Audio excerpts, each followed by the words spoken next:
قیامت کا ایک دن 50,000 سال کے برابر ہوگا۔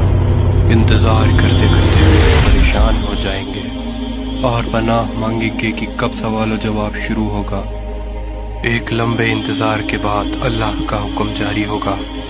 اللہ اپنے فرشتوں پر حکم ظاہر کرنا شروع کر دے گا۔ 70,000 فرشتے جہنم کو لے کر آ رہے ہوں گے۔ یہ منظر اتنا بھیانک ہوگا کہ سب کی سب چیخیں نکل جائیں گی۔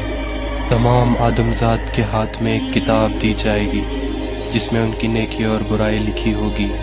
اس کے بعد سوال و جواب کا سلسلہ شروع ہو جائے گا۔ انسان اگر جھوٹ بولنے کی کوشش کرے تو اس کی زبان بند کر دی جائے گی۔ انسان کے ہاتھ، پیر، آنکھ سب گواہی دیں گے۔ ہر وہ چیز جو انہوں نے پوری زندگی کی ہے سب سے پردہ ہٹ جائے گا۔ وہ دن یوں بھیانک ہوگا کہ کوئی بھی بچ نہیں پائے گا۔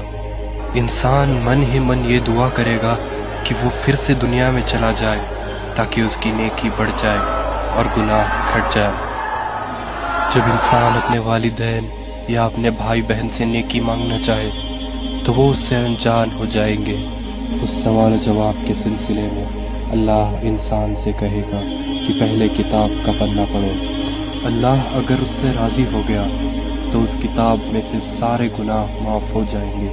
روز محشر میں ایک ترازو ہوگا جس میں فرشتے انسان کی نیکیاں اور گناہ لکھیں گے۔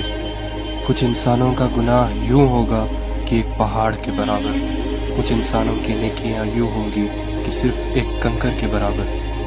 اللہ انسان کے اندر کا ایمان دیکھے گا۔